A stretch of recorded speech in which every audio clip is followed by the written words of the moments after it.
All right, so when your car is out of alignment, you can drive for a certain period of time, knowing that you're still going to be able to get from point A to point B.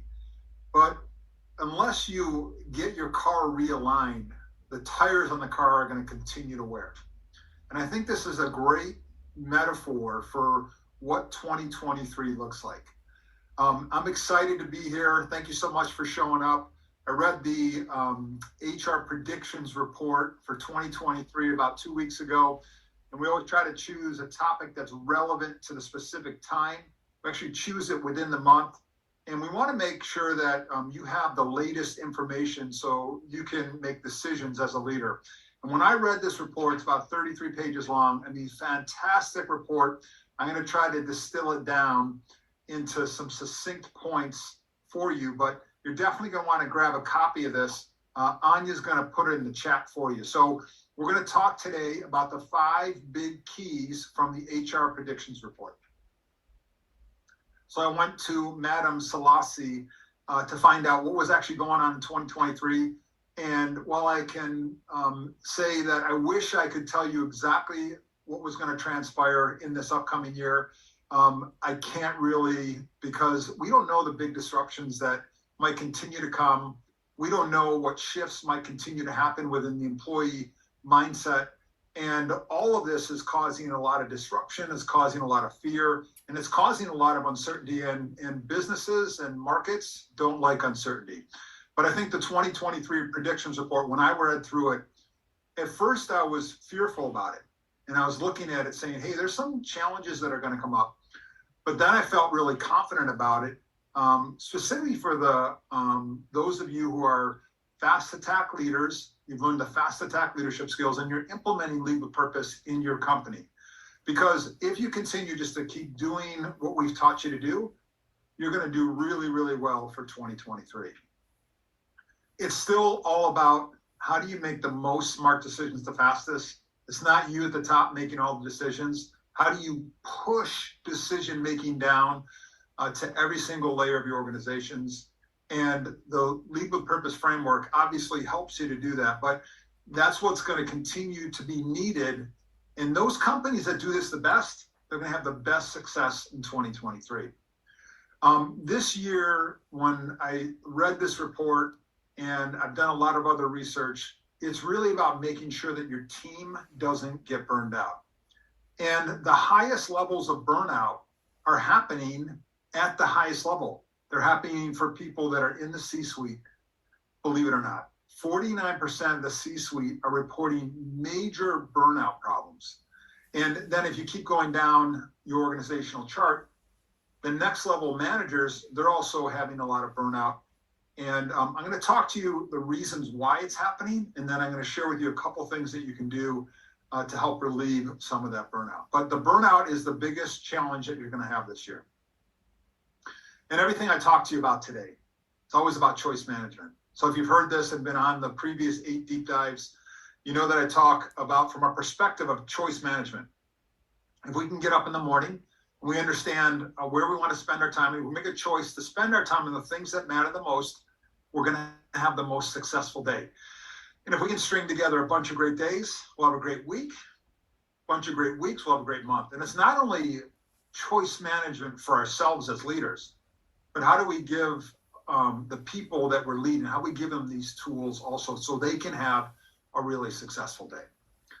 So I'm going to share with you 4 big leadership challenges that they talked about in the 2023 report. I don't think any of these are going to really surprise you. So number 1 is the external forces. We have record high inflation. Number 2 is layoffs are starting to happen a lot more. Just last week, after TikTok many, many months ago and several weeks ago, Facebook and Google all had layoffs. Last week, Walt Disney laid off 7,000 employees. So there's this fear and there's this reorientation of, hey, we got to right size our organizations. And so companies are going through that.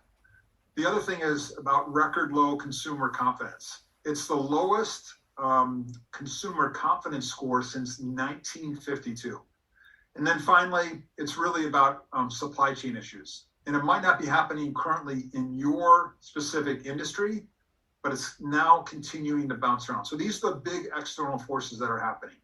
One other thing is a lot of traditional companies are jumping over the lines of where they've done their business. Now, this is something that I learned a couple weeks ago, is that two of the largest healthcare providers, one of them is Walmart, believe it or not, and the second one is Amazon. And they've also delved into financial services.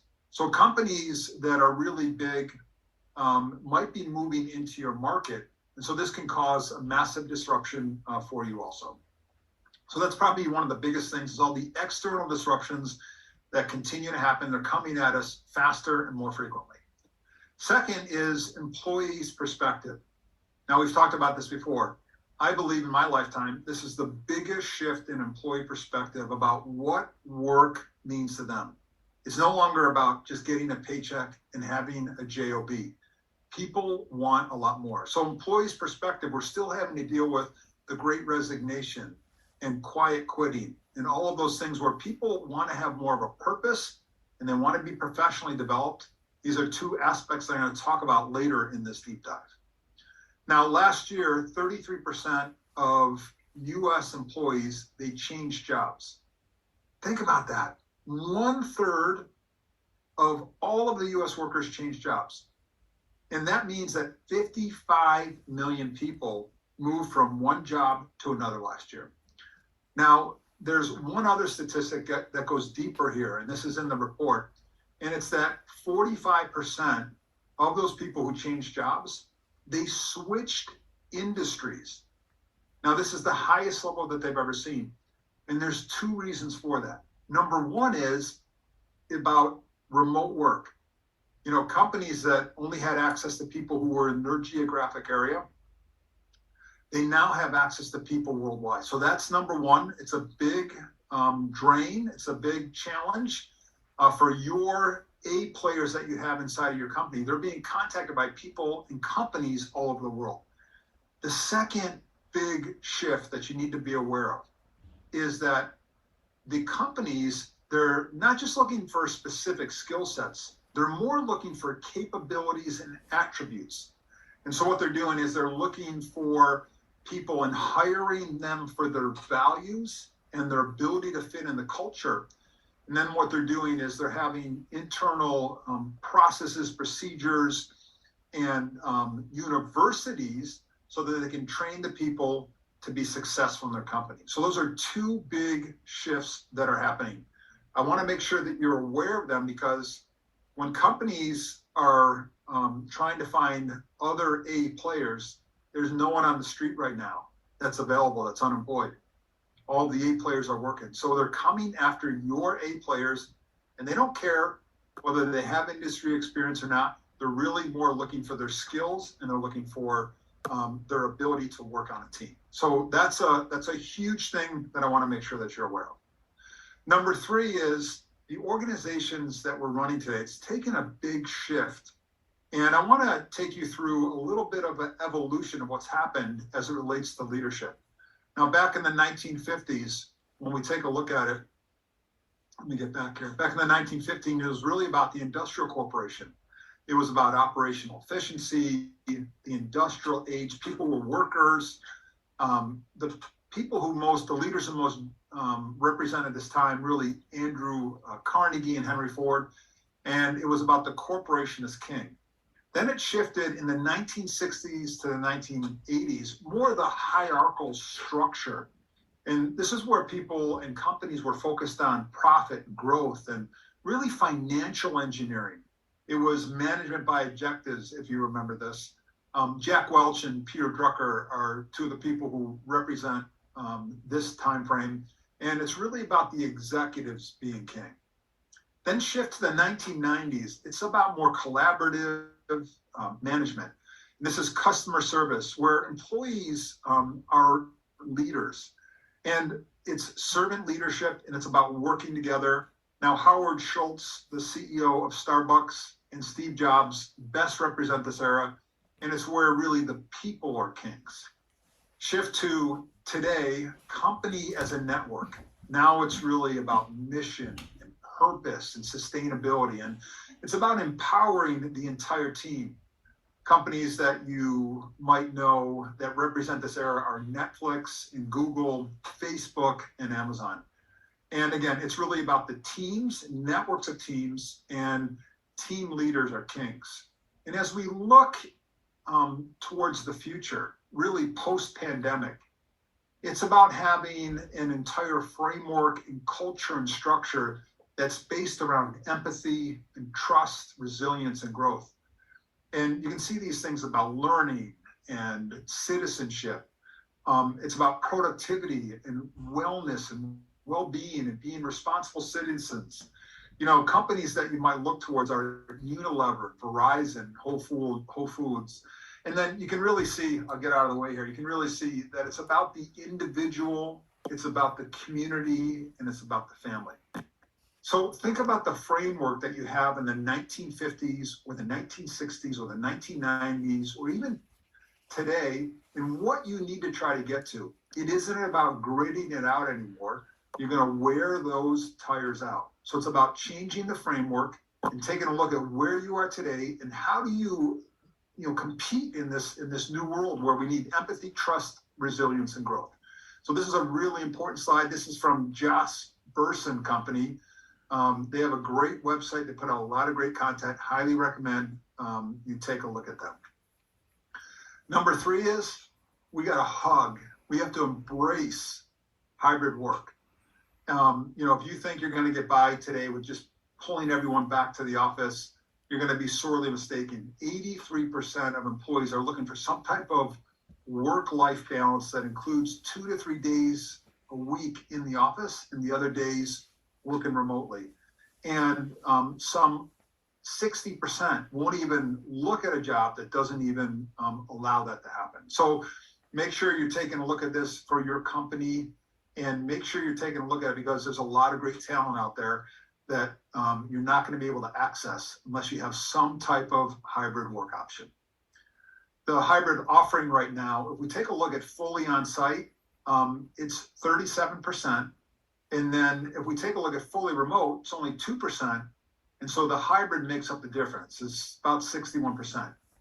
My prediction is that hybrid's going to continue to grow and fully on-site is going to stay right around there too. And so is fully remote. I don't believe you can create a world-class culture and a world-class team where everyone's working fully remote.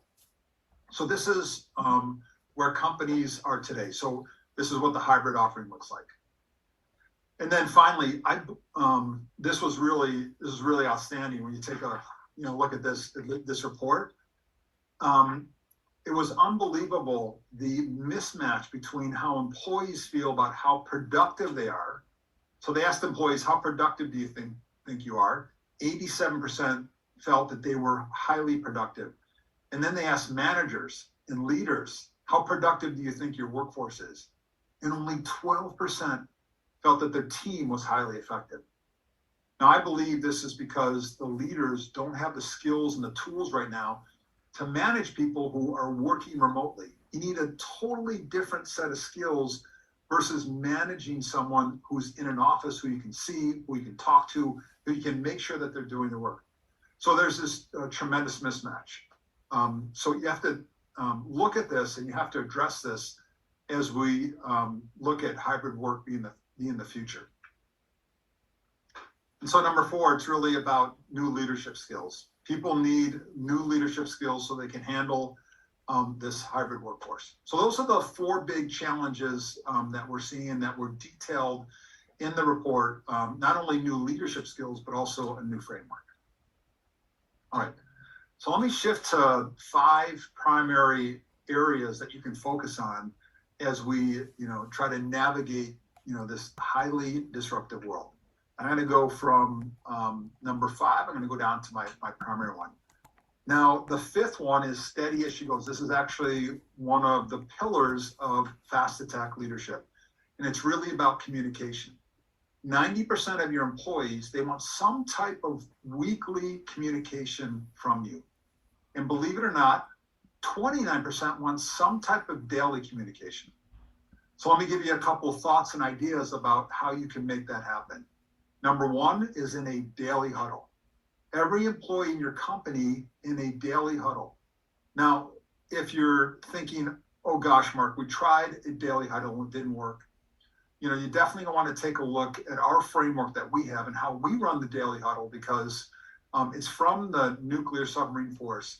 And we make sure that it is action-packed. We make sure it's exciting. We make sure that people want to come to the daily meeting and they leave also feeling really good about what the day ahead is.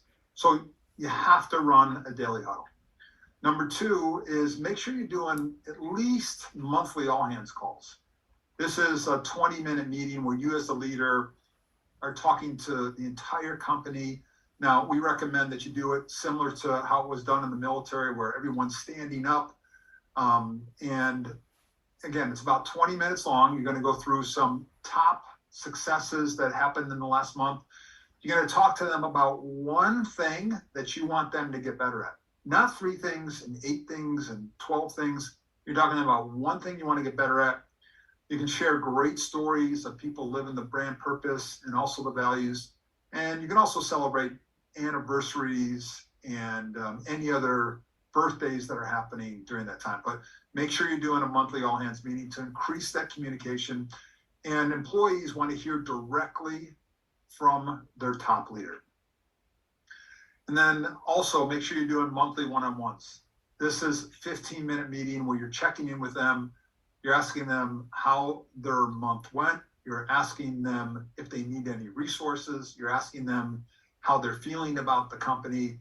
Continue to get those monthly one-on-one checkpoints. There's a 15-minute format that we have that works really, really well. So those are the 5 things that you need to do, or that's the number 5 thing, and it's about really communicating with your entire organization. Number 4 is we're calling this a university mindset. What we mean by this is that when people go to university, they take some type of test, but then when they get to the university, there's a laid out curriculum when they're a freshman, when they're a sophomore, when they're a junior, about what they're going to go through, and they all layer on top of each other so that they can leave and graduate with something a lot more than what they came with. So I want you to have this leadership university mindset, because it's about hiring for values and training for skill. Now, the most sought after attributes, what do you think the most sought after attributes are? Now, in the report, it was pretty interesting because it says that 85% of employees' time is currently spent collaborating with others. So the number 1 most sought after attribute is, can the person collaborate in a team environment? Second one is, can they communicate effectively? Number 3 is, can they adapt to changing circumstances? 4 is problem solving and critical thinking. And then 5 is, are they interested in constantly learning, constantly getting better every single day? And the final one is, it might be off the screen here, is are they able to navigate in uncertain times? And are they able to accept uncertainty? So these are the top attributes that companies are looking for. And you can see why now that 45% of employees who changed their job last year, they were able to shift industries. It's because employers, they're looking for these type of attributes, and then they're going to supplement it. Once they get the employee into the company, they're going to supplement it with having an entire curriculum and university set up so they can be successful. So this is keep for values, train for skill. So think about your current employees that you have. Not only keep for values, train for skill, but hire for values, train for skill. So that's the 4th one. Now, there's a tremendous shortage as it relates to clinicians. It's 2.1 million people that they need. Now, no amount of hiring is going to get those 2.1 million people into the door that's needed. So a lot of the providers and healthcare providers, what they're doing is they're looking to hire, they're looking to hire, they're looking to retain, and they're looking to train people. And so that's the mindset that you need to have also, is it's about hiring for values, train for skill. And inside of the Lead with Purpose platform, we have an entire university. Now, if you want to learn more about it, we have some great videos. Anya will probably put a couple of those in the chat, but you can go to your specific login. And when you log in at the top now, you're going to see university. It's full of a bunch of the greatest business and self-help books that have ever been written. We also have a lot of great TED videos on every single topic, from communicating with others to having people understand their purpose, to negotiating, anything that you need. And then we have a lot of courses that are in there that deal with fast attack leadership. What's great about the university is the ability to take and upload specific videos, books, or courses that you have, and you can have your people go through it. You can store these in online. And what's nice about it is it's specifically for your company. So you can have a private university that you have for every employee of your company of things that you want them to go through. So try to take a look at that, or try to look at some type of learning and development system. We decided to put it in the platform to make it really easy for you. So that's the university mindset. Number 3 is you have to leverage technology. You have to take a look at every aspect of your company and look, are there ways that we can automate different areas of it? Now, probably one of the biggest things is we just have to become friends with technology. A lot of people are intimidated by it, but we can take a look and see where we can have a lot of the repetitive aspects looked at, so then we can repurpose people to do more of the things that humans do really, really well. And let me talk to you about what Honeywell did. They were able to implement technology, and they reduced the maintenance costs and the time it took to maintain equipment. They reduced it by 50% by having monitoring on the different platforms and on the different products that they have. And again, that was able to reduce it by 50%. And you probably know about Fast Track. When we used to drive through a toll, we used to have a human being sitting there. And right now, all you have is a little digital sticker on your car, and every single time you go through, that's automatically taken care of. So those are just a couple of examples, but you have to take a look at your specific company and see where you can implement technology. One other one is Medtronic. They actually went out and they bought an AI company to help their doctors perform surgeries in the new way. And this has helped to speed up the operations that they perform. And it's also helped to have less medical issues where they're not doing the surgery correct. So just think about different ways that you can take a look at your company and become a friend with technology. Also, you can take a look at different platforms to try to connect employees. We have the Lead with Purpose platform, and then we also have our app online. Lead with Purpose is also integrated into Microsoft Teams, and we're coming out with an integration in Slack. So whatever platform that you use, make sure you're keeping your employees connected, engaged, and aligned, regardless of where they're working from. The Lead with Purpose platform is just one tool that helps you to make that happen.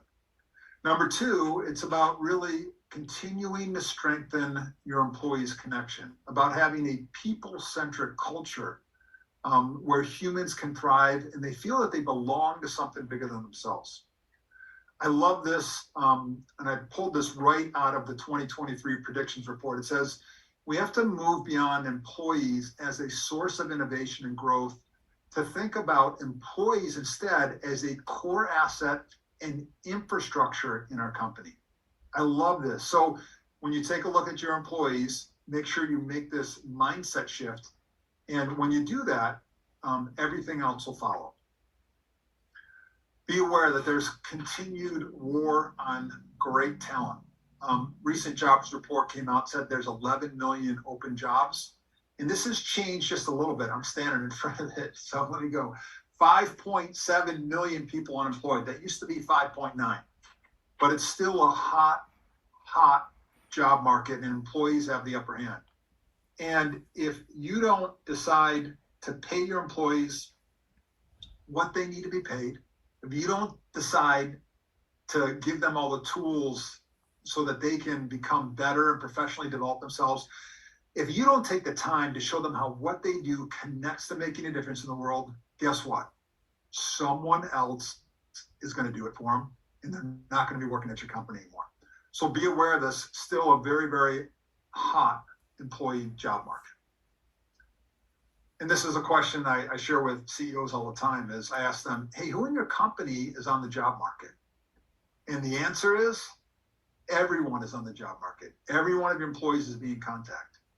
Now you're hoping that the employees who are C players are getting pulled away. But when other companies are contacting your company, they're not looking for your C players. They're looking for your A players and your B players. So just know this, that every employee is on the job market. Here's some great information from the report about why people are leaving their companies. 32% inflexible work options and hours. Now this goes back to what we talked about earlier about embracing a hybrid work environment. 71% have a lack of belief in leadership, that the leadership has the skills and the tools to get their company to the next level. And then finally, 18%, they're leaving because they're looking for different development opportunities because they're not getting them at their current company. So just be aware of all of these factors of why people leave companies.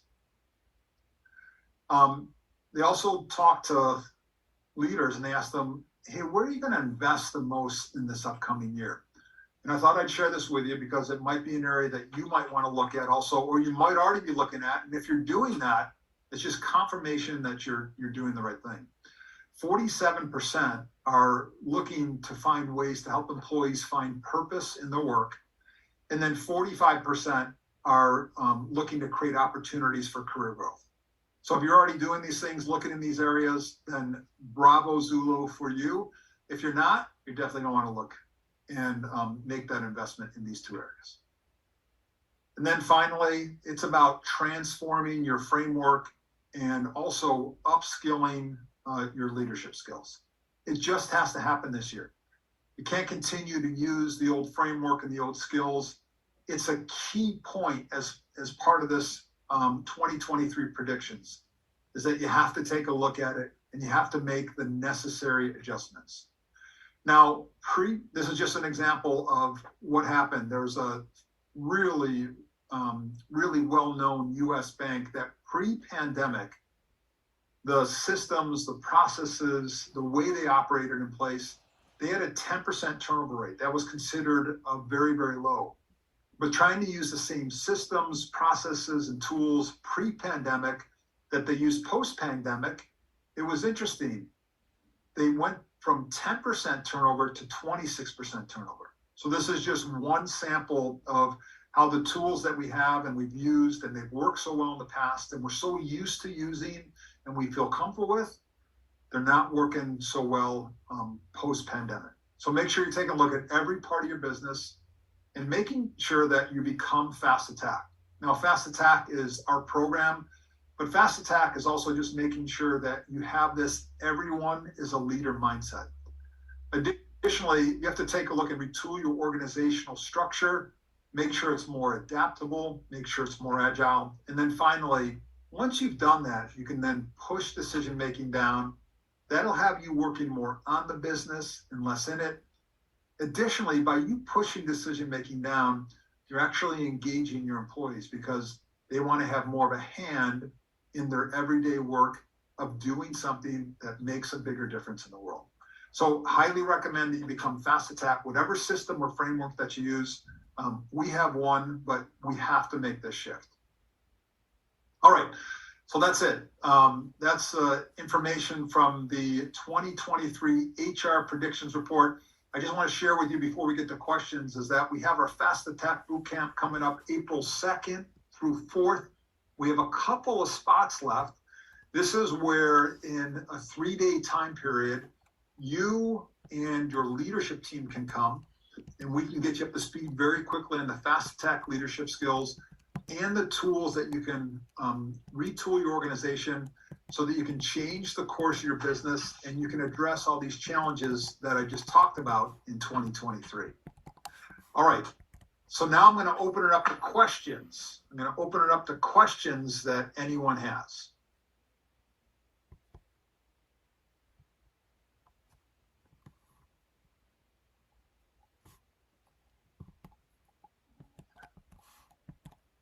Okay, we have a question here, and this one's from Susan.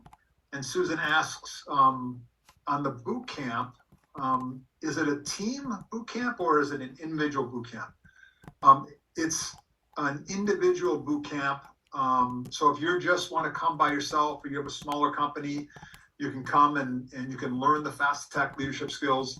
We recommend that if you have people that are part of your leadership team, though, those teams have got a tremendous amount out of it because they're learning everything at the exact same time. They're having conversations on that, and they're also using it as a team building event. So they all go back to their companies and they have and they can implement those skills and those tools immediately.